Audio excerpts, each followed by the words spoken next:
My name is Patrick Page. You may or may not know that I'm a presenter on a series of videos teaching magicians how to perform magic tricks, how to learn magic tricks, and have been for many years. But a couple of years back we brought out a thing called Son of Tricketape. This is a video magic magazine. It contains all kinds of material from historical clips, how to do tricks, new tricks, gags, stunts, bits of business, adverts, anything to do with magic is on Son of Tricketape. Well, every so often I used to contribute a magic trick to this video magic magazine. And we were looking through them recently and suddenly realized that I'd put a lot of good tricks on this magazine, and the only people who were seeing them and getting the benefit of them were actual subscribers to the video magazine. So what we thought we'd do is take out the best of them and put them all together on one video for you, and that's what we have here today. There's actually quite a wide selection of magic effects on this video. There's coin tricks, card tricks, and Lord knows what else. So let's have a look at Patrick Page's contributions to Son of Tricketape.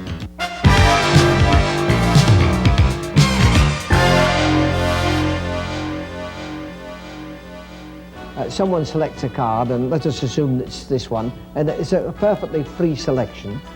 Having selected the card, you cut the deck, they put the card back on there, you drop the rest on top, you pick it up, you shuffle it, do what you like. And all you have to do is to cut the deck once, and the card that they have selected is on the bottom of the deck.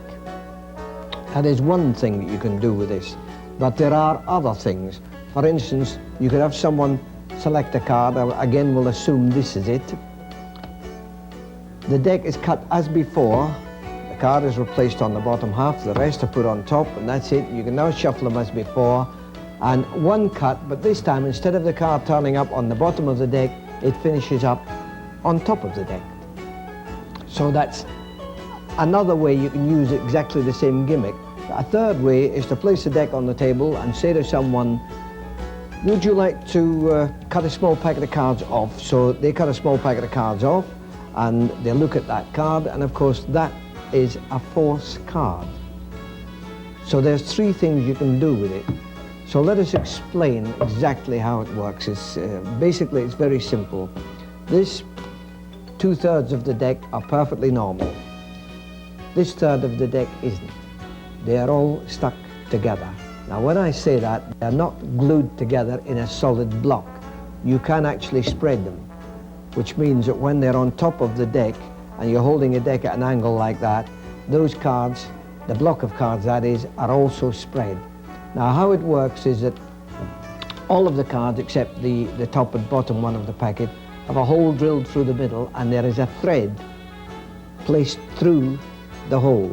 It's folded over, glued down on top and the bottom, and these two cards, the top and bottom card, are glued in on top of it. So now you've got a block of cards which can move a little. Okay, let us show you exactly how we do this. Now when I said earlier that you punch a hole in the cards, I was cheating, because that's not exactly what happens. So that's why we're going to actually show you. You get one of these little punches that punch holes in cards. They use them in offices and that. And what you actually do is you line it up like this and you punch a hole there, but then you turn it round and you do exactly the same at the other end. So that's where I cheated. I told you punch a hole, you actually punch two holes. And here's a load of them here that I did earlier. And all you have to do, will you imagine that this is fine thread? We've made it nice and thick so you can see it, but it should be a fine thread. You thread it through there, and you thread it through there, and you bring the two ends down. You tie the two ends together in a knot, which with nice fine thread won't be bulky. And I can't even get this, there we are. If you've got a nice fine thread, there won't be any bulk to it. It won't take up any room at all. But once you've tied it, you tie it so that the cards are loose and will wobble around just a little bit. Once you've done that, you then take one other playing card, and with some kind of glue, paste or whatever you use in your area, you glue that one on the top, turn it over and you glue one on the bottom, cut the ends off the thread. Of course you don't want long bits of thread sticking out like that. Glue that one on the bottom, and there you have your solid block of cards, which is movable. Now, whilst we've got them here, and we have the original here, let us explain actually what happens in performance. There is your packet, right? And it's on top of the deck. You can, if you want to, have one or two loose cards sitting on top of it, but you spread the remainder of the deck and you have this one selected. So that card, the guy looks at it, remember it, you cut the deck. Now all you're doing is lifting off the solid block. Put it down, say put your card on top, and he does. You drop the rest on top and you pick it up and you pretend to shuffle. Well, you only shuffle a few cards in the top of the deck. Now you can now cut all the cards above the block. The block is now on the bottom of the deck. You can now cut all the cards above the block and give it a complete cut, and the selected card will now be on the bottom of the deck. Okay? Now, you can use the same principle, same system, same effect in reverse, and that is by having the block of cards on the bottom of the deck to begin with. So you spread the top half, they select a card, now you cut all the cards above the block, put them down, he puts his card on top, you put the block on top, again you pick it up and you pretend to shuffle the bottom cards of the deck. There you just shuffle a few. All you have to do is cut the cards at the block itself, put it on the bottom, and his card this time will be on top of the deck. Now that's two uses for it, but the best use is to force a card. This is where Ken used to score. Ken used to demonstrate this force. There's the block on top of the deck, but the card, the next card underneath the block is the force card. In this instance, the four of spades. The block is on top, so you shuffle the bottom half of the deck, making sure the four of spades stays right next to the block. Place the deck on the table and you say to the guy, cut a small packet of cards off. And of course, as soon as he cuts the small packet off, it doesn't matter whether he takes 4 or 5 or 10 cards, he's going to get the lump. So when he cuts, all you do is turn over that card, or he can look at it, and of course you have forced that particular card. And it's as simple as that.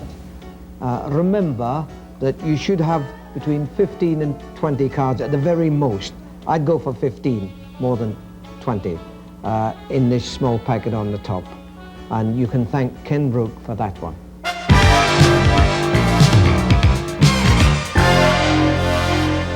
Now I'm going to show you a card trick. What else? And believe it or not, this is actually a card trick that I've been performing all of my magic life. It's one of my strongest tricks. You won't believe it when you've seen it. Take it from me. This is one of the best card tricks I do. Basically, it's with a deck of cards. You hand the deck of cards to someone and you say to them, put the deck behind your back. Now, I'm going to turn my back here so you see what happens. I'm going to talk to you with my back towards you. So the guy takes the deck, he puts it behind his back, and you tell him to cut the top half off and put it underneath. And do it again if he wants to. Anyway, like just cut the top half underneath. And once he's satisfied, you tell him to turn the top card face up, this card face up, and push it anywhere he likes into the middle of the deck. Now when he's done that, you tell him to turn the deck over and bring it forward. So he brings the deck forward to you. And at this point, you explain that his card is now face down in the middle of the deck, so that even if you caught a glimpse of it, you wouldn't know what the card is because you'd only see the back. And they agree, and you say, and yet I know that the card that you have reversed in the deck is the 7 of clubs. And when they spread the deck out and turn the card over, it is indeed the 7 of clubs. That is the effect. Now we come to the method. Well, the method is, as they say in the old-fashioned books, simplicity itself. It is a stacked deck. For those of you who don't know what a stacked deck is, that means that the cards are arranged in an order that I know. In actual fact, you don't have to memorize the whole deck. As long as you know the sequence, that's all you need to know. There's many, many arrangements published in many different books, dating from way back in the 19th century Hoffman books right up to modern ones. But as long as you know which card comes next, you can do the trick. Let's explain to you actually what happens, okay? You have a deck of cards. You hand it to the guy, the spectator. He takes the deck, and behind his back, he cuts the top half off and puts it underneath. You can say to him, do it again, and he can cut the deck as often as he likes. You then tell him to turn the top card face up. Now remember, this is behind his back, so he doesn't know what the card is, and neither do you. Having turned the top card face up, you ask him to push it somewhere in the middle of the deck and square the deck up. You now tell him to turn the deck over and bring the deck forward. So he brings the deck from behind his back forward. Now, as soon as you see this bottom card, you know what his card is. But you point out that at this stage, the deck is face up and his card is face down. So even if you caught a glimpse of that card, you wouldn't know what it is because you'd only see the back. And yet, you know that his card is the 9 of hearts. And when he spreads the deck out and turns the reverse card over, it is, of course, the 9 of hearts.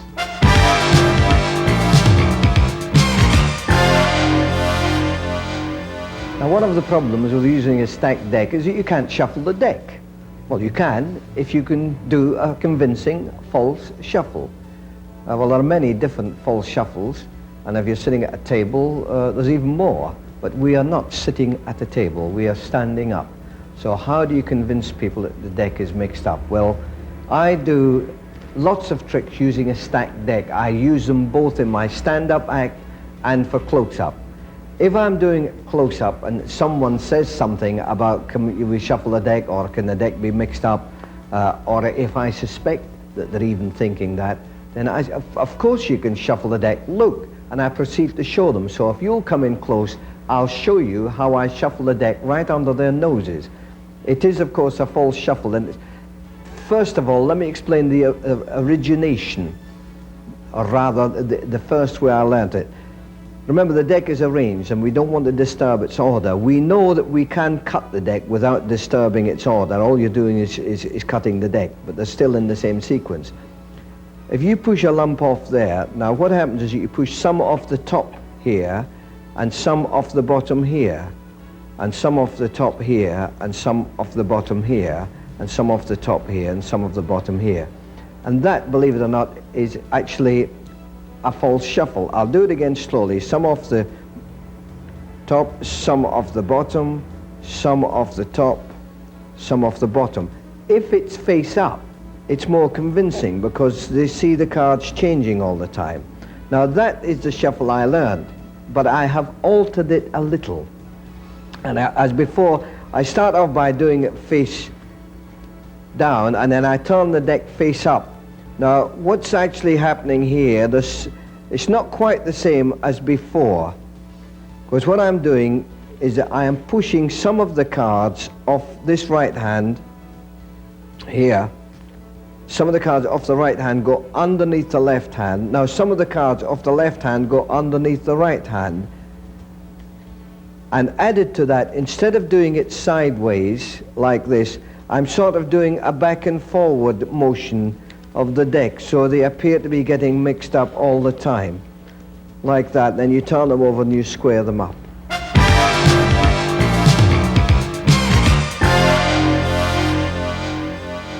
Now, in a stand-up cabaret situation where you're out there in the middle of a floor, it's a little different. You can't get away with this kind of thing. Well, you could, but no one's going to bother.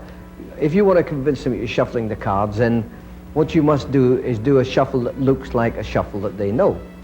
And I use the riffle shuffle. Now, technically, what I'm about to do is not very good, but it works for me in the middle of a floor, and in a moment I'll explain why I can make it work for me. The actual mechanics of the shuffle are very simple. It's a riffle shuffle. You riffle off half the deck into the left hand. You now riffle shuffle those two halves together, but it's those two corners where my thumbs are that I'm riffling together.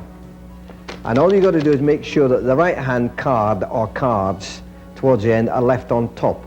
And as you square them up, they release themselves at the back, and you just lift the right hand half on top of the left half, and you're back where you started. That is it. It's very simple. But to do it in the middle of a cabaret floor and make it look convincing, there is a little bit of misdirection. So if you'd like to take the camera back so you get a middle view, I'll show you the misdirection.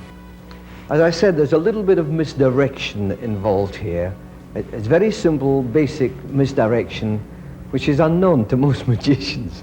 And that is that as you riffle the deck, You look at the deck. That's very important. You watch what you're doing and you're concentrating on it. But the moment you start to square up, raise your head and you'll find that the audience will look at you. And as they look at you, you do the dirty work. That's all there is to it. You have just seen my tribute to Ed Marlowe.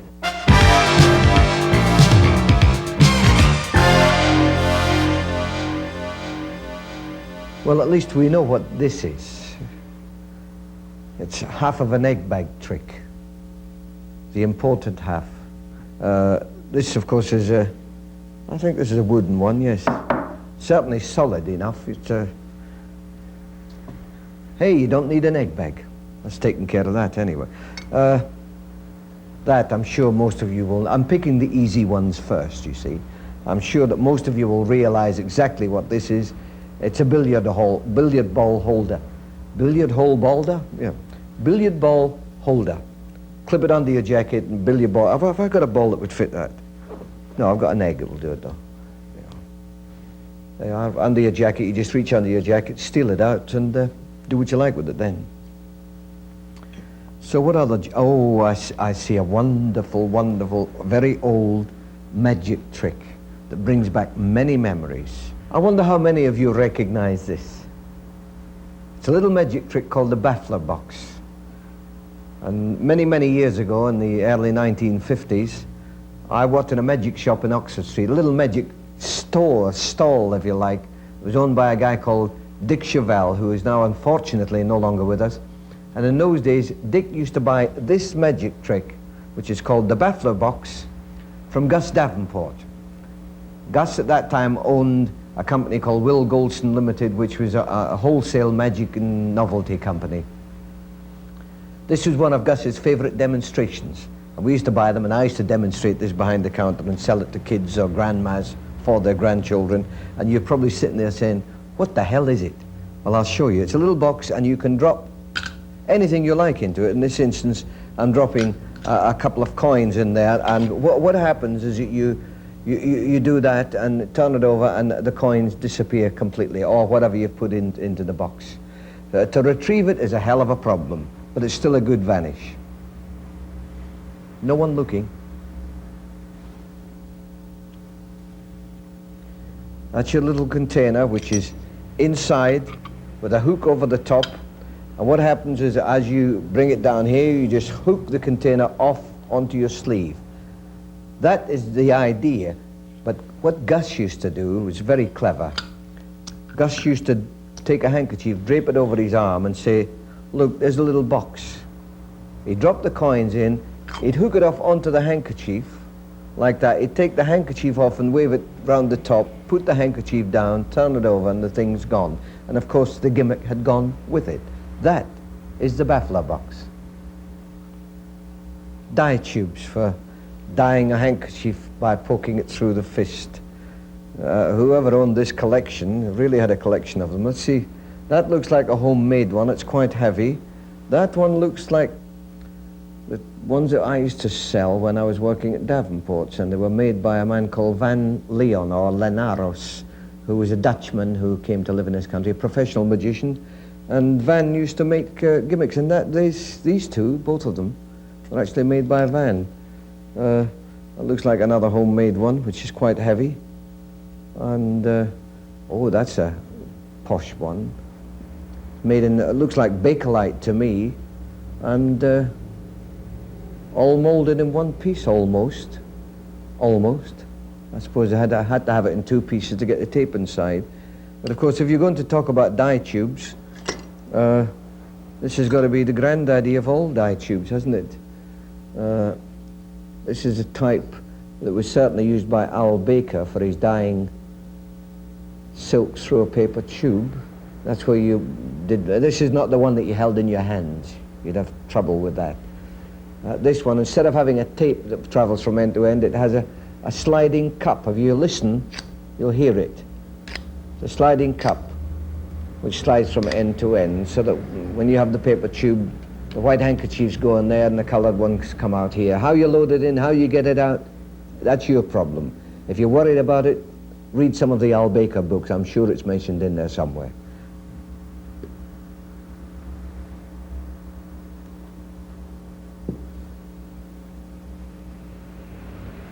You know what that is? I actually used to use this in my act many, many years ago. It's a gimmick for producing silk handkerchiefs from a newspaper. All the handkerchiefs, this one's falling apart actually, but what that is inside there is, what they used to use when I bought mine, which is a long time ago, was pieces of nylon stocking. They made a bag which went inside, and it was sewn all around the rim here. And there's a sort of finger clip, so you can clip it on the back of your hand. And what happened is that that was on the table, covered by a newspaper, and when you pick the newspaper up, you get the clip into your hand. So you hold the newspaper here, you open it all out, and you burst a hole in the paper, and you do that and pull a handkerchief through the paper. Then you straighten your hand out, and you can now turn the paper around, and the handkerchief's hanging out both sides of the newspaper.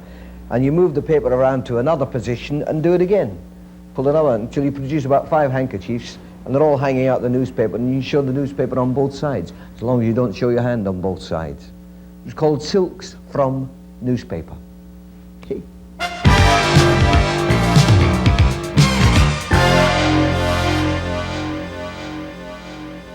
The original, I think, was devised by Fred Capps. I think it was. And there was one version marketed, and not a very good version, marketed under his name. But anyway, this is the actual trick, where you gather up 4 corners of a handkerchief, and you take a coin from your pocket. I'm using large silver crowns, and you throw it up in the air, and it lands in there. So let's have a look. Did we get? Yes, there it is. So we'll put it back, and we'll take another one, this one. So we've got one in there, and this one, you go, and that one lands in there. So now inside here we actually have 2 coins. So we'll put them both back in there, and we'll take a third one, and the third one we throw up in the air, and that one lands there. So now we're inside the handkerchief. There we have 1, 2, 3 silver crowns. That's the effect. The method is a little different and easier than the Fred Capps version, because Fred started off by loading 4 coins into the handkerchief, which with small half dollars is not too difficult, and a lot of people do it. This idea is to enable you to use large coins, and you have all of the coins in your right-hand jacket pocket to begin with, apart from one which we have in what's become known as the Nelson Downs palm. So there it is. So if you hold your hand like this, no one can see this coin there. So that coin is, you show the handkerchief, and as you stroke it in this direction, you leave the coin in that corner of the handkerchief. So it goes straight from this position into there, and you stroke the handkerchief. So now I'm holding the coin here. So you gather up all 4 corners with that coin behind it. There, and there's the 4th one. There's nothing in it. You reach into your pocket and bring one of the coins out. And you apparently throw it up in the air, but you palm it. You can do classic palm, Downs palm, thumb palm, anything you like. Just apparently throw it up in the air. Your eyes follow it up and go across, down, and as you come down, you just release the coin. And they see it land in there. Now remember, you still have this one in your right palm. So you reach into the handkerchief, pick up the coin, bring it up, and leave it at the top. Grip it with your fingers again, and the one that you come out showing is the one that you thumb palm. Right? So now you place that one back in there. Reach into your pocket, bring out a second coin. Remember, you've got one up here and one down there. This one, you repeat the action. Now when you let this one go, they hear it land alongside the other. So you reach inside, grab both coins, and as you come up, you leave one of them at the top behind your finger, in your grip of your fingers, and show these 2. Place both of them back into the handkerchief, reach into your pocket and bring out the third one. Throw it up, and the third one lands. So there it is. Open them out, and there's your 3 coins. Now, I cheated there, because the first time I did it, I really did vanish this coin, which you should do for the last coin. You should really get rid of it. And the method I used was the top-it vanisher. So we'll just reenact that last coin again. So there's 2 coins in there to begin with. The third one we're holding at the top.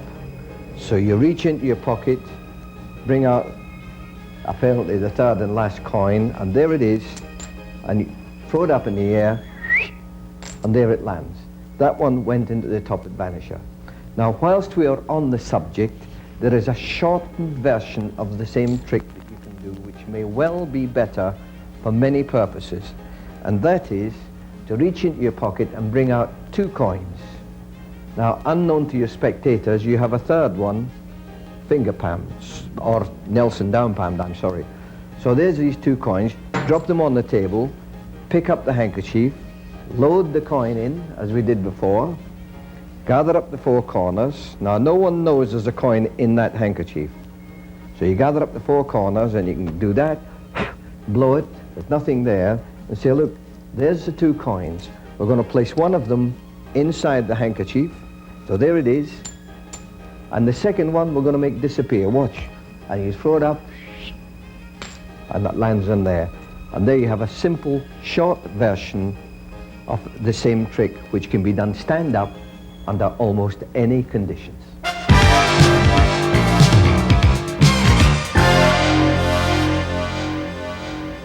So there's this guy playing cards, and he was dealt 1, 2, 3, 4 cards, and he runs through the cards, and as he runs through the cards, they turned over by themselves, one at a time, before my very eyes, until eventually he had 1, 2, 3, 4 cards face up. I said, well, it's all very well, but it's not a good hand. He said, well, how about an ace? I said, that's good. He said, yes, but if that one was an ace, it would be twice as good. I said, that's true. He said, if you've got 1, 2, and that one makes 3 aces, you win at most card games, but if you've got 1, 2, 3, 4 aces, you win at any card game. I said, that's fantastic. I said, but it's all very well as long as you're playing with your own red-back deck, but suppose you're playing with a different coloured deck. He said, well, if you play with a different coloured deck, you get different coloured cards. I said, that's unbelievable. He said, I'm glad you think so. He said, here, have a drop of scotch. I said, well, it's funny you should say that. I am a Scotsman. He said, in that case, he said, have a double. I said, good God, where did you get that? He said, I got it down to Black Bull. I said, who gave it you? He said, a guy called Johnny Walker. I said, what was he doing down there? He said, well, he always goes down there to see his girlfriend. She's pretty, isn't she? Well, that was Oliver Mackenzie's My Drink Trick. Now, over the years, there's been various alterations and additions to it, but if you buy the trick, that's the way you get it, the way I've just done it, more or less. There may be a slight variation in the back designs on the cards according to what's available at the time, but roughly that's it. My reason for liking it is that, like many other magicians, over the years, I do the odd show where I have to push a product, and that's where I use Oliver Mackenzie's My Drink Trick. I just do the trick as normal, but at the end of the trick, instead of having the picture of the nude girl there, all you do is substitute a card. In this instance, it's a Japanese bank. That's a blank face card, and I've just stuck the Japanese bank's logo on to the playing card. And it's just a case of altering the pattern just slightly to fit it in. Like this is it says happy birthday here, so if you're at a birthday party, it's in why were you down the Black Bull, etc. So that's where Harry always goes when he's having a birthday party. That's a brewery company, and this is Uncle Ben's Chili. Why do you go to the Black Bull bar? Because I always go there to buy Uncle Ben's Chili, and Red Eye beer. And you can, if you want to, add in your own business card, if you're not pushing a product, that is, and give it away afterwards, you know. That's why I like Oliver Mackenzie's My Drink Trick.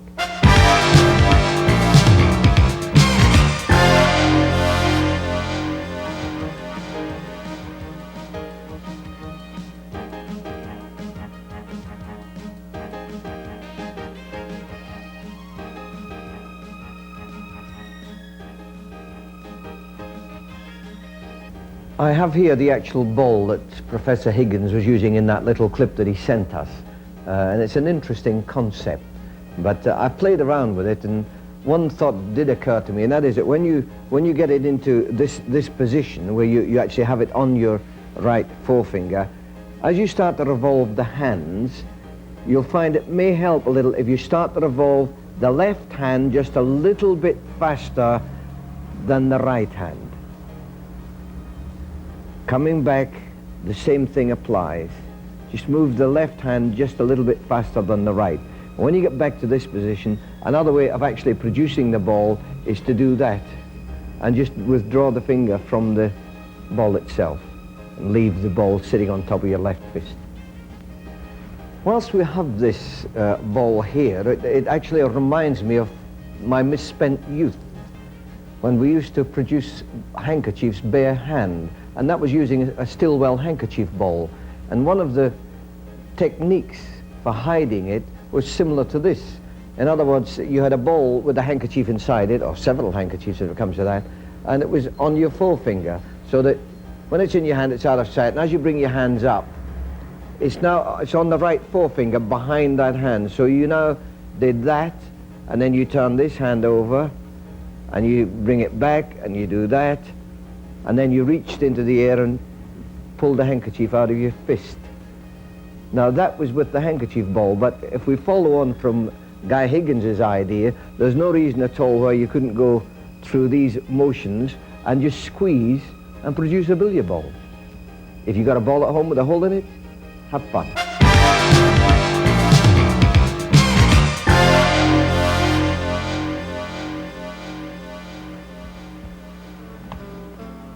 I'm sure that most of you know what these things sitting on the table here are. It's a collection of, I suppose you could say, thumb tips I have known. The thumb tip, a gimmick beloved of professional and amateur magicians, particularly amateur magicians. It's one of their favourite gimmicks. They love to do tricks with the thumb tip, and they all do the same trick. They vanish a cigarette and a handkerchief. Occasionally they will vanish a silk handkerchief. Well, if you'd like to pan down onto the table here, I'll show you several other types of thumb tips that you may not know about them. This one, for instance, is it's perforated metal, or gauze if you like. And the idea was that you put that on your thumb and covered your thumb with a handkerchief and poked needles apparently through your thumb. But when you whipped the handkerchief away, the gimmick went up your sleeve on that piece of elastic. This one, believe it or not, is actually made of gold. It belongs to Vic Pinto. It would, because he's very wealthy. This one's very good if you have a deep tan, or you're a coalman, perhaps, anything like that. This is not actually a thumb tip, this is a fingertip. And this one is actually, unlike most of them up to now, a plastic. This is actually a rubber one. This is one of the old Max Andrews studios for here in England. They were hard, solid plastic. This is another very old one made in aluminium, or as our American viewers call it, aluminum. This one was actually used by a magician who had an accident while he was using it. And this one is actually a thumb tip with a nail writer. Now there's something wrong with that statement, but I'm sure that you know what I'm talking about. It's a thumb tip with a piece of lead on there that enables you to write secretly on cards or whatever. This one enables you to levitate things apparently in between your hands. And this one is an old American one put up by the Adams Magic Company. It's called the cigarette through handkerchief. And I'd like to see the cigarette that you got in that one. I think the instructions are more interesting than the thumb tip. Probably cost more to print the instruction than it did to make the thumb tip. This one is actually for our female friends, the lady magicians. All right, you're probably saying, so he's got all these thumb tips, what's he going to do with them? Well, the answer is he's not going to do very much with them, but whilst we're on the subject, I would like to show you a trick with the thumb tip. It's an old idea, very old idea. I think the first man to come up with the basic idea behind this was Al Baker. And I'm a great Al Baker fan. Incidentally, for those of you who are interested in the thumb tip book, I will be reprinting it soon, and we'll tell you when, with lots of new things added to it. Back to Al Baker. Al came up with a concept with the thumb tip and a piece of paper, and I'd like to show you a version that I do. Finn John uses a version with a playing card in his act. This one's a little different. Anyway, you need a bill. I'm using an English £10 note, but one thing I have discovered from experience, use the largest value bill you can. Don't use a $1 bill, use a $100 bill. And in England, use a £50 note. If you're in Scotland, you might be able to get hold of a £100 note, because they do have £100 notes in Scotland. Hand it to the person and say, will you hold that for a moment, but I do want it back. You now reach into your pocket and you come out with a handkerchief. You tell them you're going to do a trick with a handkerchief where you tuck it into your fist. Can I have my bill back, please? So you now take the bill back, because I don't really trust you. Now I need both hands for this trick, so I hope you'll forgive me if I hold the bill in my teeth just for a second. Because it's very difficult to tuck a handkerchief into your fist when you're holding a bill in your hand. And it's also very difficult to tuck a handkerchief into your fist with one hand, because you actually need the other hand to tuck it into. And I hope you understand all this, because I'm mumbling with this in and out my... the idea is that once you've done it, you now wave the bill over your hand, and the handkerchief vanishes completely. And in case they're wondering where it is, reach inside, pull it out, unroll the bill, put the handkerchief in your pocket, put the bill back. The trick is over. Okay, now it's explanation time. You need a bill, you need a thumb tip, and you need a handkerchief.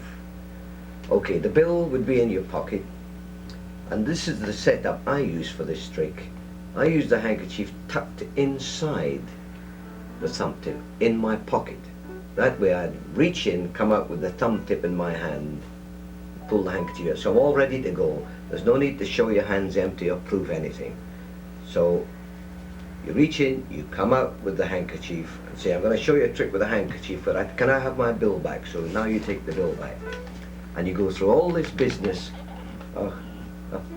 I'm sorry I can't talk while I'm holding the bill, because I don't actually trust you. And I need both hands to do the trick.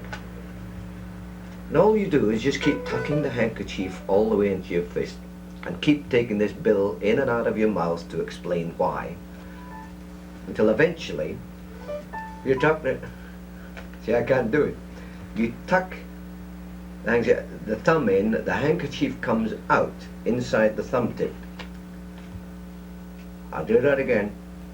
There. Okay. And you now do that. Now take your time about it. Don't rush this. Just open your hand slowly, and you'll find that you will actually get a reaction. Magicians tend to forget just how good this trick is. So just carry on waving.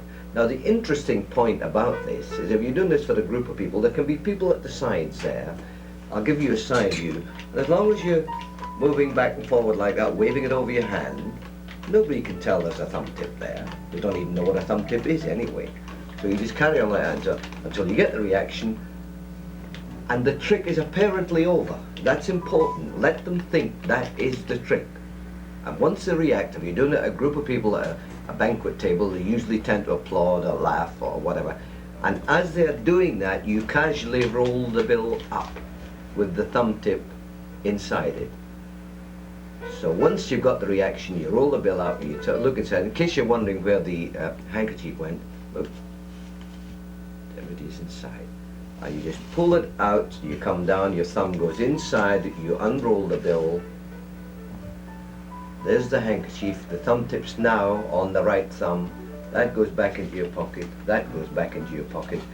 I think I'm very clever.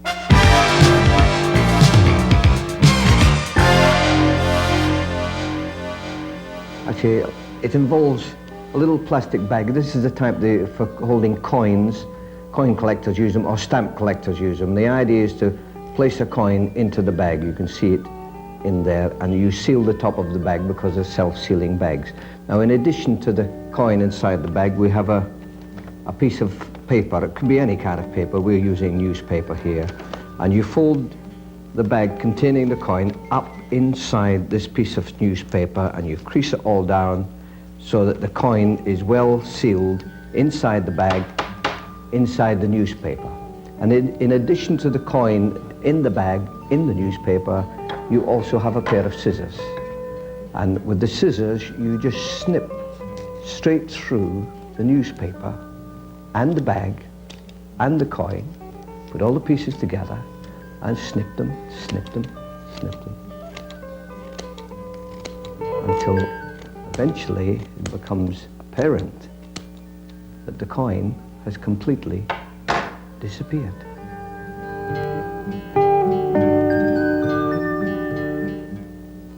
Okay, it's explanation time now, and I'm sure that many of you will realize that this is basically the old-fashioned coin fold.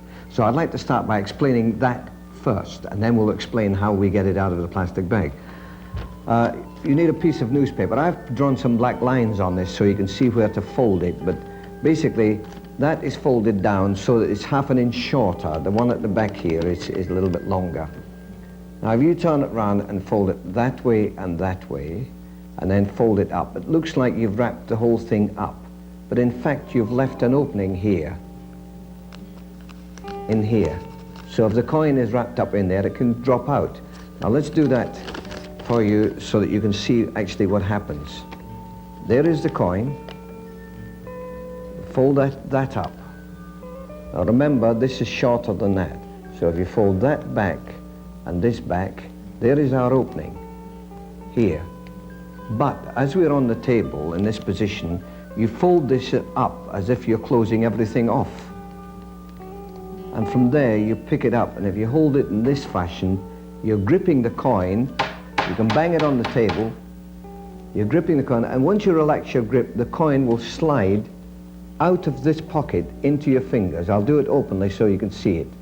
So it slides out of here into your hand. So you're holding it in this position, right? You take it in this hand, and as you take it in this hand, the coin is allowed to drop into your right hand, and you pick up the scissors. And from there you start snipping. Okay? Now that is how you get the coin out of the paper. But to get it out of the little plastic bag is just as easy, because unknown to the spectators, that little plastic bag has got an opening down this side, and it's impossible to see even at very close quarters. So if you just tip the bag that way, the coin will fall out. So to get back to the coin fold, let's run through it once again for you. We'll open up the paper in preparation. So you have the little bag, you drop the coin in, you seal it, you turn it. Now you place the bag with the opening at the side there, at the point where it comes out, which is this end. So you fold that over, you fold that over, you fold that over, fold the last end over, and now you pick it up. And there it is. And as soon as I relax, that coin will drop out. That coin will drop out into my fingers. So there it is there, and I've got the coin in the finger palm. So you just pick up the scissors, snip, snip, snip, snip, any way you like, it doesn't really matter. Suit yourself how you present that part of it. And that was the snip, snip coin trick.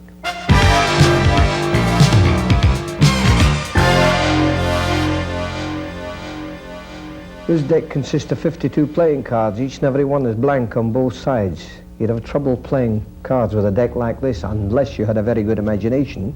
If you've got a good imagination, can you imagine that that one's the king of spades? You can? Good. You don't have to worry about the back because it hasn't got a back, you see. And can you imagine that this one's the 8 of diamonds?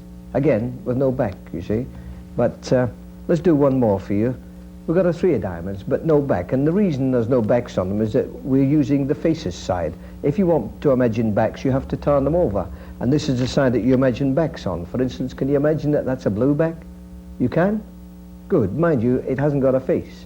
The reason it hasn't got a face is that you've got to turn them over to imagine faces on this side. So remember that there you've got faces, there you've got backs. Remember? Faces, backs, faces, backs, faces, backs, faces, backs, all the way through the deck. You've got faces and backs until, if you've got a very good imagination, you can actually imagine that you've got a full deck of cards, faces and backs all the way through. Of course, you do realize that we are talking about imagination and nothing else. And if you don't imagine, you won't get anything. And that's the nudist deck. You like that? All right, let's, we got another one here. What's this one? the Optica deck. Oh, this is a real oldie. Very awkward deck to handle. Very unusual in the way it's manufactured. So I'll run through it and let's hope you're able to understand what I'm trying to tell you. Okay? This is the Optica deck. It's a strange deck with blue backs, and of course they're all the same, incidentally, all the blue backs, but the face is like any normal deck. They're all different. But if you transfer a couple of cards to the front, you can now turn the deck over, and you find that the backs have changed to red, and the faces have all changed to one card. This is a weird one. If the camera will stay with us, I'll try and explain. The cards are all in pairs, not unlike a rough and smooth deck, except that there's no rough and smooth involved. You can see little half-moon cutouts there. Well, that little half-moon cutout, the piece that came out of there has been glued onto the back of that card, so that when that one's on top, if I push, I'm pushing two cards across, and it's the little half-moon cutouts that are holding them together. Now, by transferring one card from the front to the back, or back to the front, and turning the deck around, you'll now get a blue deck. And of course, the same thing happens on the face. This way you get different cards, and by transferring one card, they all become the same card. It's very difficult to remember what you're doing, but there it is, the Optica deck. Svengali deck. I tell you that because as soon as you see me handle it, you'll know that it's a Svengali. This one's got it's a little different to the others. Now, as soon as you see me do that, you will know that I'm using the Svengali principle. And I am. The cards are long and short. So if you do it that way, they all come out different. If you do it this way, they all come out the same. In this case, the six of clubs. The difference between this one and most is that the second half of the deck changes to kings of diamonds. Now, I would imagine, I don't know what this was for, but I would imagine that this was a forcing deck where you riffle the deck and said, someone says stop, and they said stop, and when they take that card, they're going to get a king of diamonds. But if you riffle later on in the deck and another person takes a card, they're going to get the six of clubs. Therefore, no one would suspect that you're using a Svengali deck. So there.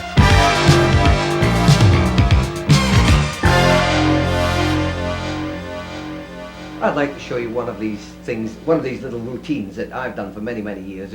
It's all mine. So if you don't like it, blame me. It's, no, I won't describe the effect. I'll tell you what, I'll actually perform the effect for you first, okay? And it involves a handkerchief. In this instance, it's a green handkerchief. And the idea is very simple. The idea is to roll that handkerchief up into your fist like that until it's a nice, neat little package. And what's the matter? I've got the green handkerchief. Oh, you think I slipped it in my pocket? No, no. I rolled the green handkerchief up between my hands and I held it. Yes, I did. It's still there. We'll show you again, okay? Now, oh look, it's got smaller. Oh well, it's disappearing a little bit at a time by the looks of it. We'll do that again. We'll roll it up between our fists. So there's our green handkerchief in a fist. Oh, you don't believe me? You don't think I actually put it in there? Look, I'll show it to you one more time. There it is. So you understand? There's our green handkerchief. Now I'll tell you what. Good Lord, it is getting smaller. All right, last time, look. There is the green handkerchief all the way into your fist. Now I'd like you to note that I'm not actually going to sneak it out in this hand and slip it into my pocket. It stays there all the time. You ready? 1, 2, 3, and it disappears completely. Now I don't know about you, but I think I deserve a great big round of applause for that. Okay, it's explanation time. But first, I'd mention the fact that I'm sure any children's entertainer who happens to be watching this will realize that the moment that you apparently roll the handkerchief up into your left fist and your right hand reaches to the pocket, you know, the kids are going to scream, you put it in your pocket. I had to go through that demonstration without any children watching me, and I'm sure you will understand that. Anyway, let's get down to the explanation. You actually require 3 handkerchiefs. You didn't know?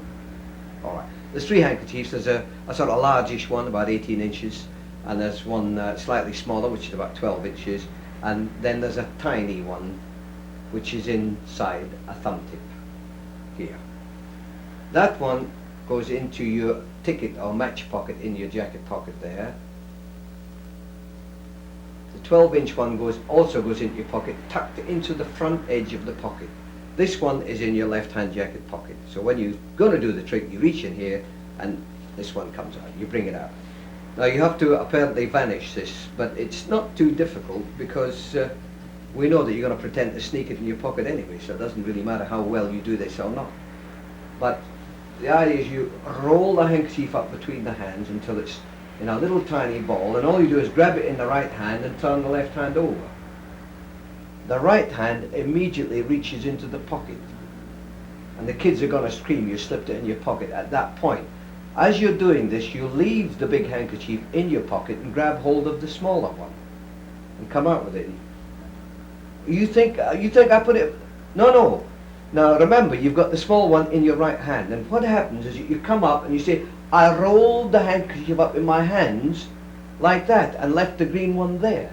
And you do leave the small green one there. And the kids are going to yell, you still slipped it in your pocket, so you turn your hand over and show the handkerchief. See, it's still there. You now open it out, and that's when you realise, oh look, it's got smaller. Oh well, it's disappearing a little bit at a time. Let's do it again, and you go through the same actions again. You roll this handkerchief up into a little tiny ball between your hands, turn the left hand over, you've got the silk in this hand, you reach into your pocket, leave that silk behind, and pick up the thumb tip on your right thumb. And you say, now the green handkerchief is there. Now the moment you've put your hand in your pocket, the kids are going to yell. You say, no, it's still there. Now you reach up into your fist with the thumb and you pull out the corner of the handkerchief, the little one which is inside the thumb tip. You now bring it round to this position and say, okay, let's start again. There's the green handkerchief. And that's when you notice it's a little tiny one. So all right, I'll tell you what, we'll tuck that one into the fist, and remember it really goes into the fist. There. All the way in, and you steal it out in the normal fashion with the thumb tip. But as you do so, you say to them, I'm not going to sneak it out in this hand and put it in my pocket. Now what you've actually done is you've taken the thumb tip out of your fist with the small handkerchief inside it, and you said, I'm not going to take it out in this hand and slip it in my pocket, and you just drop the thumb tip into your pocket, so you're now clean. All you do is say, hocus pocus, turn your hand over, open it out, and the handkerchief has completely disappeared. Ta-da! Round of applause. Thank you. Okay, now you know the routine, but there's a couple of things I'd like to mention. First of all, the vanish of the silk by rolling it between your hands. I think I'd better explain that. What actually happens, there is a couple of tips I can help you. What actually happens is that you take the handkerchief so it's hanging over the back of the right hand towards the oddies. If it's the other way around, then just shake it over. And what happens is at this corner you just start to roll it between your hands, and it will create its own ball. And as you roll it, it will draw the rest of the handkerchief over the top of the hand until it's in a ball. And you just grab it in the right hand and turn the left hand over. It's at that moment that you reach into your pocket. So you don't have to worry about it being a good steal. If they actually spotted a corner of the silk hanging out the bottom, it doesn't matter, because then they'll scream. And you just pick up the smaller handkerchief. If you have trouble actually rolling this handkerchief up, there's 2 little tips. One is to wet your hands. If your palms are wet, it helps. And secondly, if you like, you can tie a little knot in the corner of the silk handkerchief, and that actually helps to start the ball rolling, as it were. That's a routine that I published a few years back in a magazine called Club 71, which is published by the Repro Magic Company, and we have to thank them for permission. That is Jeff Maltby, the proprietor. We have to thank him for permission to include it on Son of Cricketing.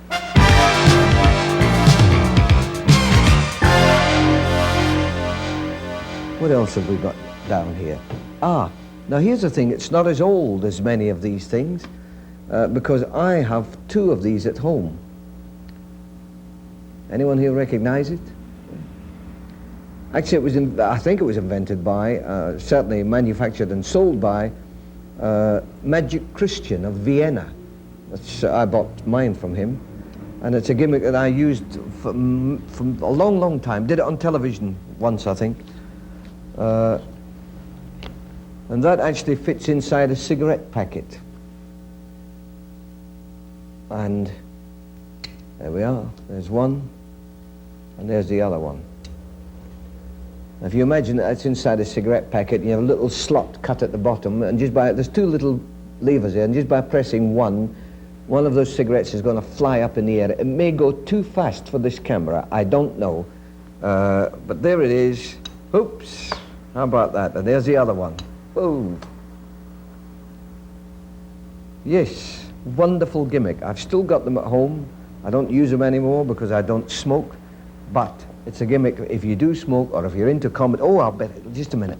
I'll show you what I did. One of the things I did with it was that one flew up in the air, so I looked in the packet, and as I looked in the packet, the other one came out. So if you're into comedy magic, that is a good gimmick, a good prop.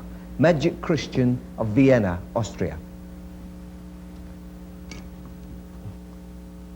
This is interesting.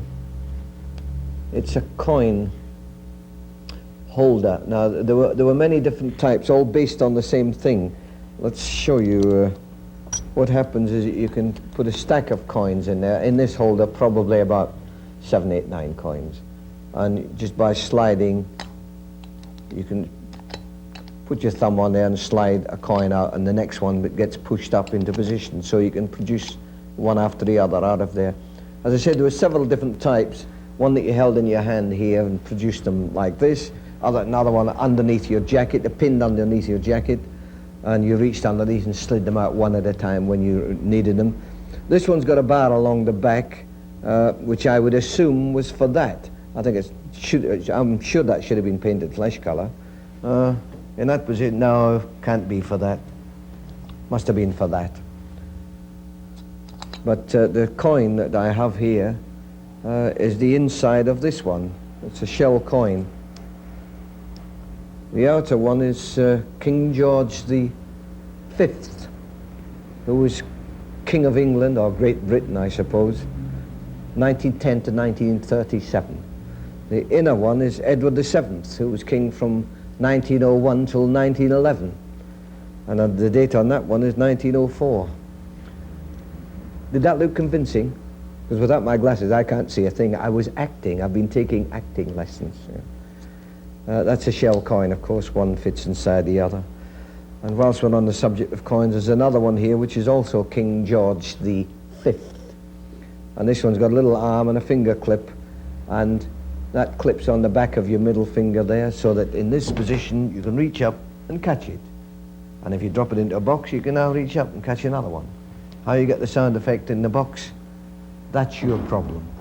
But the interesting thing about this is I remember there was a box of tricks manufactured, a little one like this in Germany, way back, like turn of a century. And in the box there was 5 tricks, I think. Let me think. There was a billiard ball, there was a coin, there was a cigarette, there was a playing card, and a matchbox. 5 tricks. And all 5 tricks had little finger clips on them. So that's... You got one trick with 5 different objects rather than 5 different magic tricks. I suppose that's the way they did it in those days. Want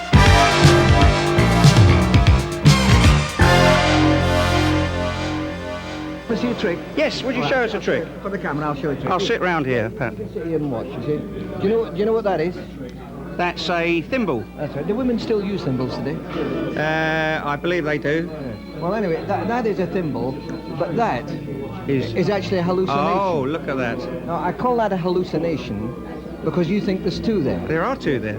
Oh, yeah, there are 2. It's just that the other one's over here, you see. Unbelievable. Yes, isn't it? See? So if 2 thimbles are a hallucination, yes, could 3 be a mirage? I don't believe this. No, neither do I. This is close-up. And if 3 are a mirage, could 4 be described as a phantasmagoria? Oh, that's unbelievable. Well, you like that? Yeah, superb. I'll tell you what, look, there's 1, 2, 3, 4. Really. So we got 2 on each hand. Mm-hmm. From 2 on each hand, you can go to 3 on each hand. Yeah, that's without looking. I'm looking That's at you as well. incredible. It's fantastic, isn't it? Are we drawing a crowd here? I'll go around with the hat in a minute. Is there more? Oh, there's more. I need one more pattern line to get 8. You see? Oh, you know what it is? They're phallic thimbles. That's, goodbye, that's it. Bugger off.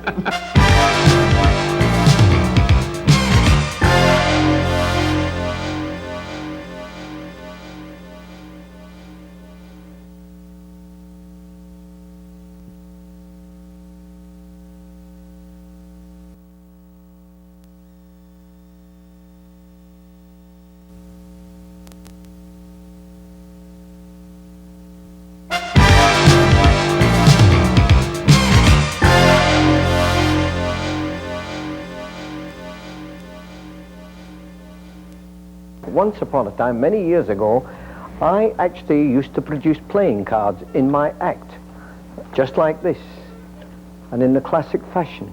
You know, I even got as far as doing that. Did you like that? I'll do it again, look. Boom. How about that, eh? And now you can all stop the tape and find out how I did that last bit. Times have changed, and I no longer work in places where you can do card manipulations. Usually I'm totally surrounded most of the time. But I still do an occasional thing with a deck of cards. It gives the feel of card manipulations and makes them think that maybe you're a little cleverer than they gave you credit for to begin with. It's the kind of thing where you have a deck of cards and you produce fans of cards from under here and you go under here and so on. But let me show you a little sequence using that type of thing, exactly as I do it. So there we have the deck of cards, and under here we have a few more, and down here we have a few more, and there's a few more under there. And one more time you spread them out, reach down there they are, place those cards into your hand, and the whole deck disappears.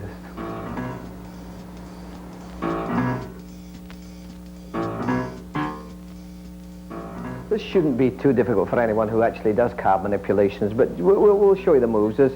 It's a fan, and as you close up the fan, you do that, and this hand steals those cards out from behind there. It's done in the action of squaring up, so I've got them.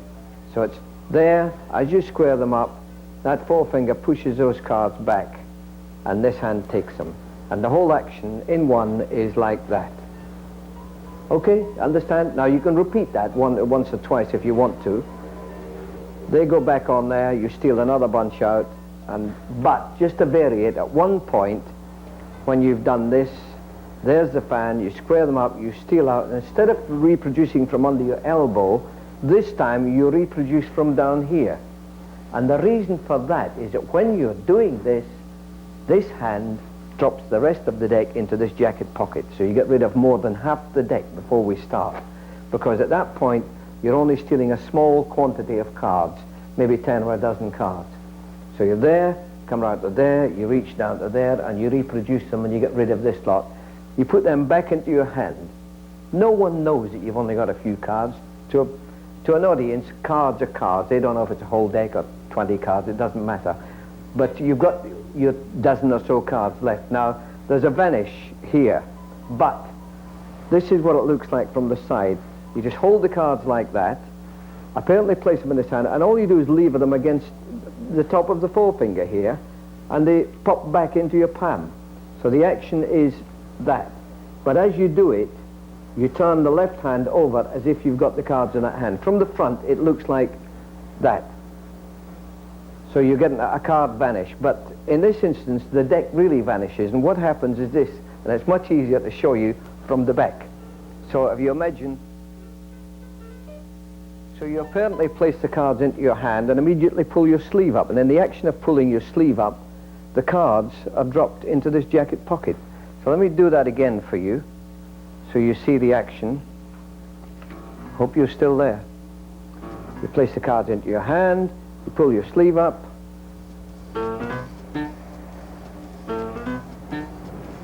Catch it?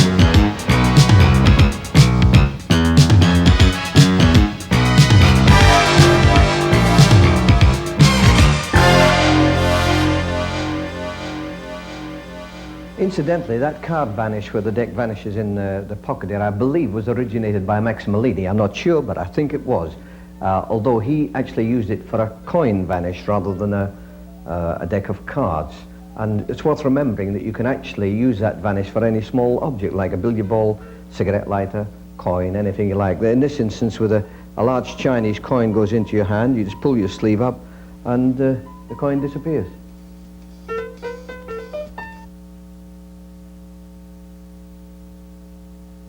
Now it's my turn. I'm going to do a trick. And this is a trick I think I put on a videotape sometime, somewhere.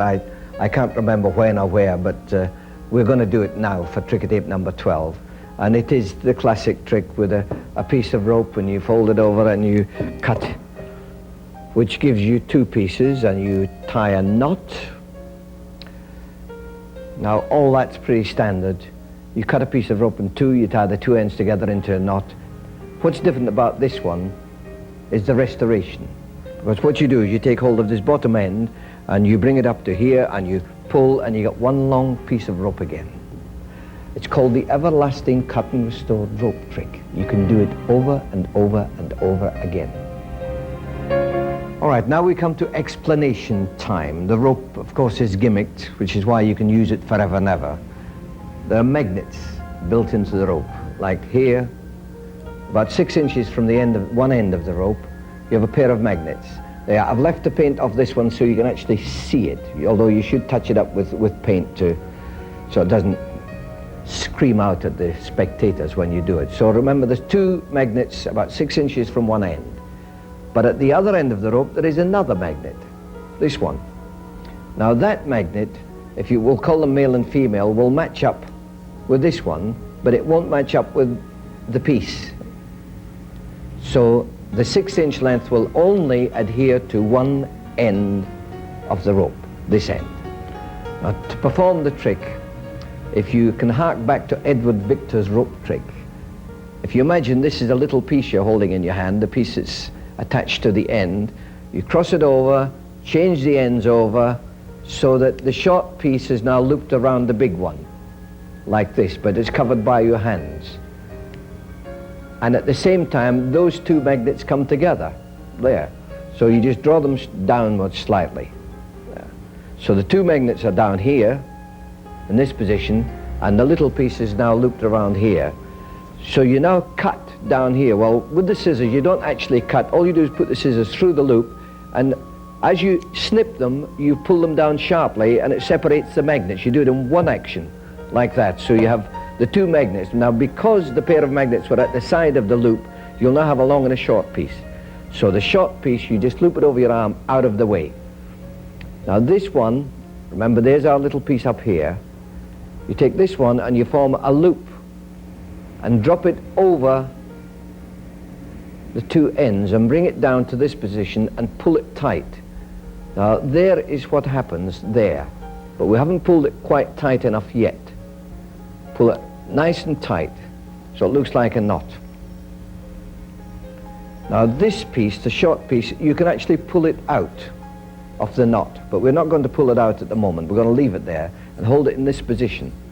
Now this magnet at the bottom of the rope will connect with this one on the short piece. So what you do for the restoration is you bring this end up, grab hold of the short piece so the two magnets come together, and you give a sharp downward pull, and it's one action. I'll do it in two actions. So the first part pulls the short piece out of the knot, and if you carry on pulling, the knot itself disappears, but it's all done in one action, and that is the everlasting cut and restored rope.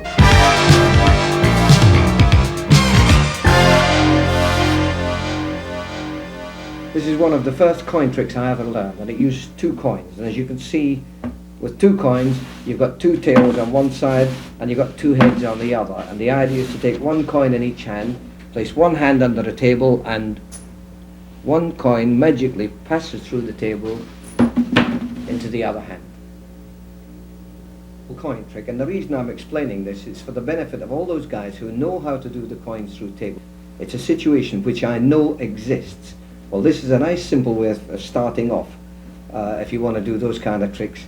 It's with two coins, and all that happens is you show there's two tails on one side, two heads on the other, and you turn them over a couple of times, But one of the times when you slide them back to turn them over, the one in your right hand is just slid off the table into your lap. So there's now nothing in your right hand. So the left hand reaches under the table and on the way under it picks up the coin from the lap. The right hand comes over here and you open the fingers of the right hand, and at the same time you allow the coin to drop onto the other coin in your hand under the table, so they get a sound of a coin arriving.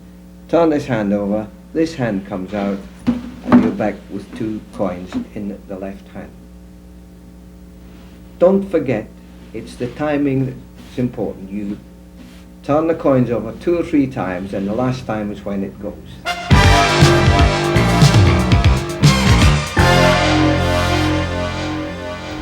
Now, I wonder how many of you recognize it, or remember it, or know what it is. Anyone with any background in magic will know that it's a roulette with a deck of cards inside it. Therefore, it's got to be rising cards, and it is. This particular one is actually any card called for. For instance, if you want an 8 of diamonds, you go like that, and you get an 8 of diamonds rising out of the deck. And it drops back in again. And that applies to any card that anyone cares to name. You can actually make the card rise out of the deck. Now, having said that, I've just cheated, because this particular deck only holds 32 cards. It goes from the 7 right through up to the king and the ace on top. So don't ask me how it was presented, whether you had to force the high numbers or whatever. I don't know, but the method is intriguing. And I remember this actually being sold in the 1950s by Max Andrews, the late Max Andrews, who had a magic studio in Soho in Archer Street. This is what it looks like at the back. The bottom half of all of the cards are cut away in various shapes and forms, and little wooden tabs have been attached, and the top row is 7, then the 8, then the 9, then the 10, and these little red tabs there are the jacks, then the queens, kings, and aces at the bottom. For instance, if I push up one of those red tabs, we should, I don't know which one, but we should get a jack at the front. Let's turn it around. Yes, we got the jack of spades. As I was saying, I remember this being marketed in the 1950s by Max Andrews, who had a magic studio in Soho, just roughly in Archer Street, roughly behind the Windmill Theatre. And I'm going on memory, but I'm pretty sure that this was connected with the name Eddie Joseph. I think this was an Eddie Joseph any card called for. The roulette's made of brass. The cards are Woolworths manufacture, Wingfield cards, I think they were called at the time, made by the Leeds Playing Card Manufacturing Company.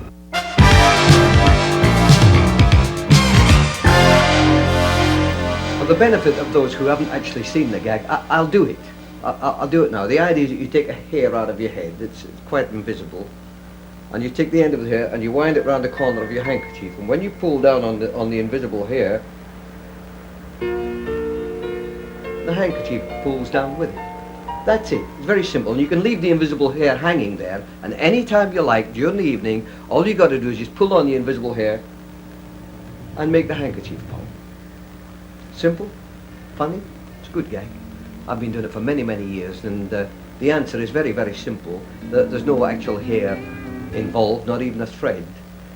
All that happens is that as you go to do the actions, you tilt your head down to look at the handkerchief. And when you do so, you just blow. But if you combine that with the action of your fingers pulling and apparently pulling a hair, you get a perfect illusion. One thing I will mention, it's got to be a silk handkerchief, it's got to be quite thin, and a single thickness, not a double thickness. You notice that I'm using the actual corner of a small silk handkerchief. And it's got to be a single, you can't sort of double it over and do it. It may work, but I guarantee that it does work with just a single thickness. It's very simple, it's very easy.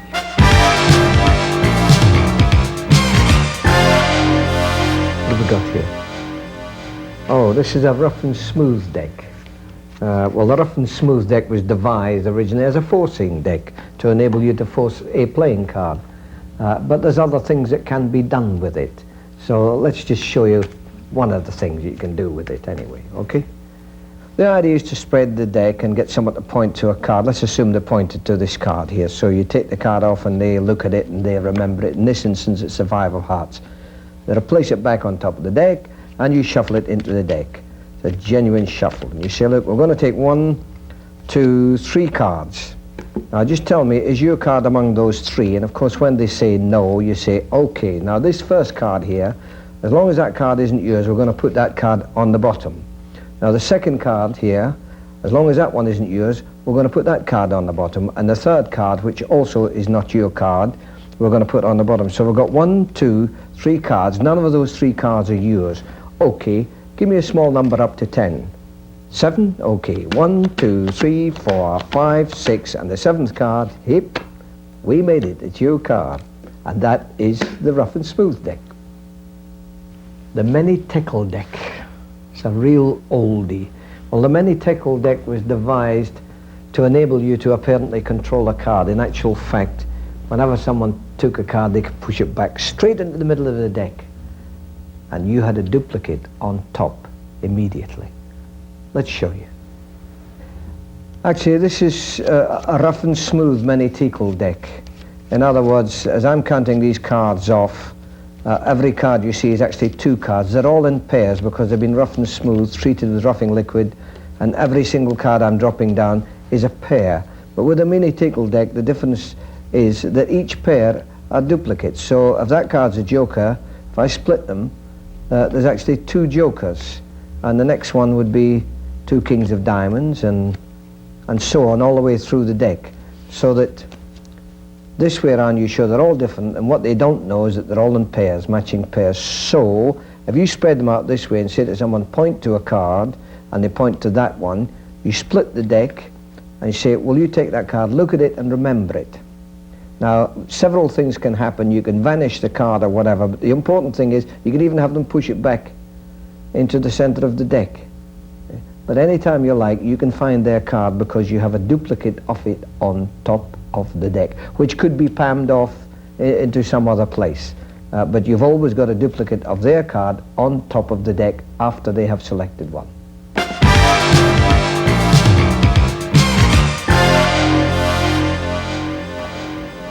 This is the thing which I've done before up here with a handkerchief, which you fold up into all these corners and you drop the coin. I'm using a large Chinese coin. You drop the coin into the handkerchief. Now you know the coin went in there because you saw me drop it in, yes? If I bang it on the table, you can actually hear the coin in there, is that right? As a matter of fact, you can actually see the coin there, can't you? Until you open out the handkerchief and the coin disappears. There was misdirection. Oh, no, it's all right, it's all right. There was misdirection there. You may not realize it because you all know what I was doing, but there was a bit of misdirection there, and there's a bit more which I'll come to later. So you fold the handkerchief up. Now, the important thing is that the coin is seen to go in. So the first thing you say is, you saw the coin go in, you know it's there, yes? So I'm selling you on the idea that the coin is in there, which it really is at this moment. You saw it go in. If I bang it on the table, you can actually hear it, can't you? Look, you can actually see the shape there, can't you? And that's when it comes out. But I've been selling you on the idea that that coin's in there all the time, which it is, and because of that, you're believing everything I say. You saw the coin go in, bang it on the table, you can hear the coin, you can actually see the shape there, can't you?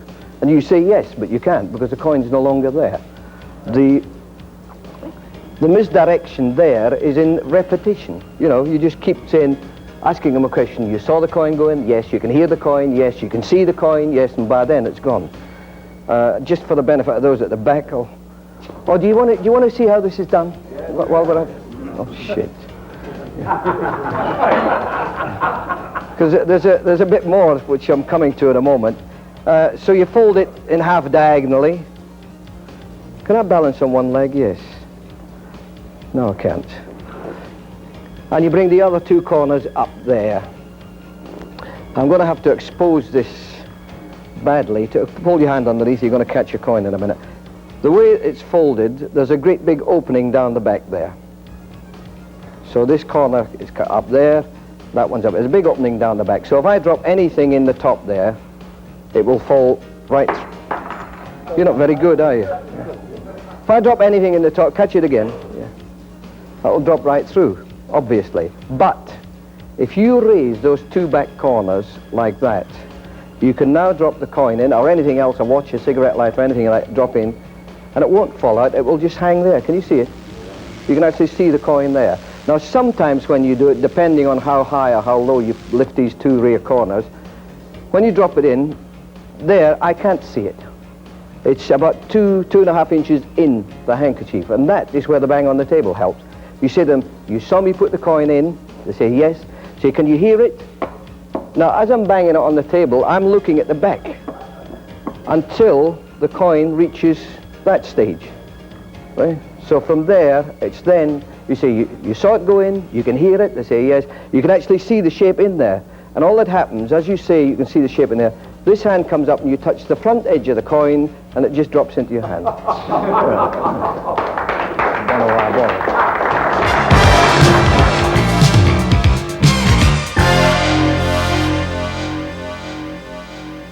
Let's talk about magic. Let's talk about magic acts and where they work and how they work. I remember when I first came to London, which is now more than 40 years ago, and I started working in pubs and bars and clubs, working men's clubs, places like that. It's a funny thing, but no matter where you worked, the situation was always the same. They sat the audience down in front of you. They always found a corner, a platform up the end of it, whatever, but the audience was always in front of you. And that meant that you could do all sorts of tricks that involved manipulations, for instance, things like that where no one could see what was going on. Today, things have changed. Every time you go to work, the conditions are different. And what happens, you usually turn up in a place and you say, where do I work? And they say, anywhere you like. Over there, it doesn't matter. Almost they don't care. But of course this has presented lots of problems. There's lots of tricks that we, when I say we, I'm talking about me and several other, well, all other professional magicians practically, have had to cut out of their act. A thing like zombie, great trick. If you're working in a theatre or something like that, wonderful. You can't do it in the middle of a cabaret floor. And we've all had to cut out tricks like that. Now, that has happened over a period of years, right? But recently, in recent years, there's another problem arisen. When I first started doing all these little clubs and whatnot, I used to do two spots, two 15-minute spots. So you had to do 15 minutes on the trot, which wasn't too difficult. Today, what are they asking for? 15 minutes? You gotta hope. 40, 45 minutes is what they want. So you have to find material to fill a 45-minute act, or 40 minutes at the very least. Now, this is okay once upon a time, but something's been happening in recent years, and that is that nearly all of the material that we're using involves people from the audience. The problem, and I was discussing this with a couple of my friends recently, the problem is to find material where you don't get anyone up out of the audience. That is the problem, and I've been noticing on television, even on television, where they can do almost anything they want. Most of the performers have been doing effects where they get people up out of the audience. Now, it's not because they haven't got the right conditions there, it's the fact that the performers have become used to performing under conditions where they're going to long spots, so they get people up out of the audience, which give them the time.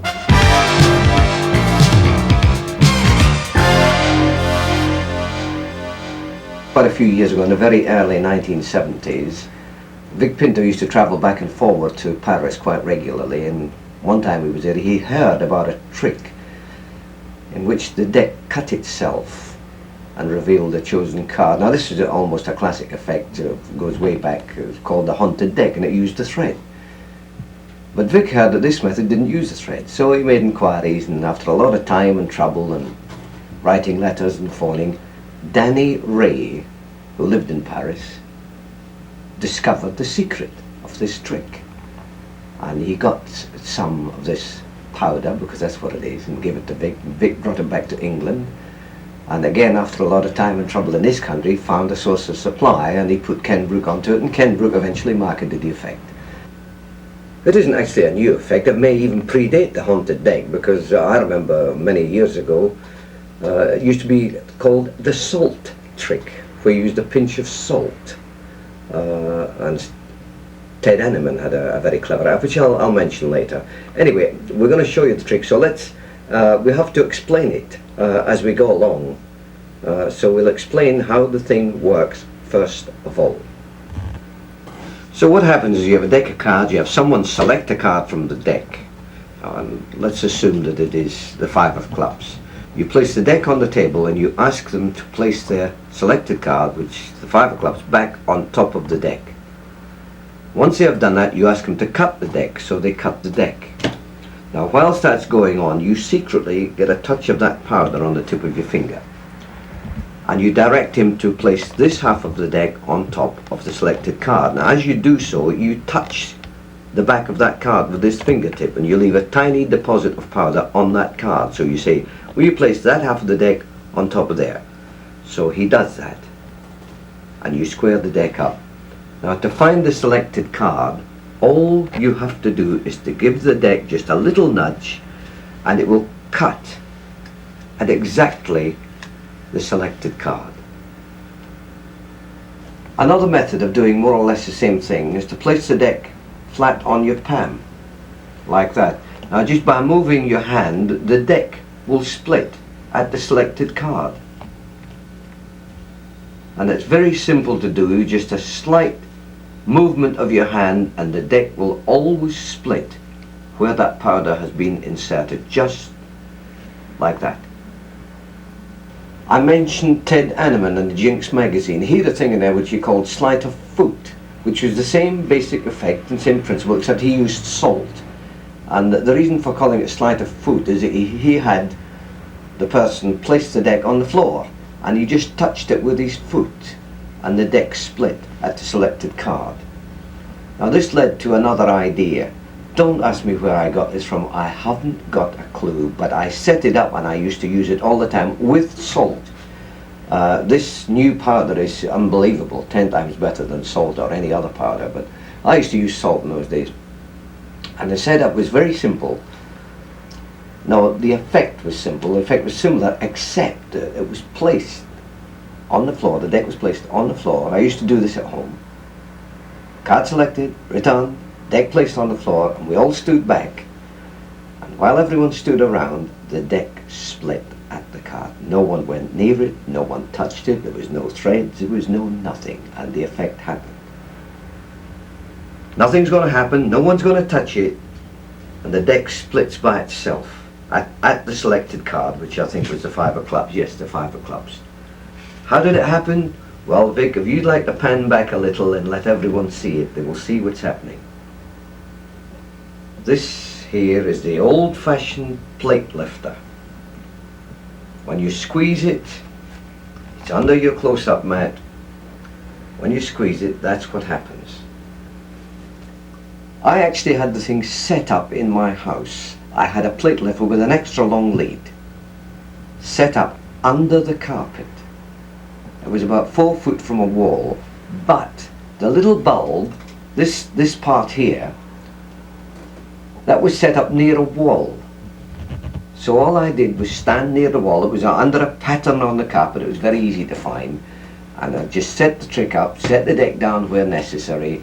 I just pressed with my foot, and the deck split. And that is one of the best miracles I used to do. I wonder why I don't do it anymore. Well, where do you keep the powder? That's always a problem. Very simple, just have some loose lying in the bottom of your pocket. If you've got a little match pocket or anything like that, I've kept some in a thumb tip. You know, one thing that's important is do not dampen it. If it gets damp, don't wet your finger or do anything like that to pick it up. Just touch your finger, it will adhere to your finger without any problems at all.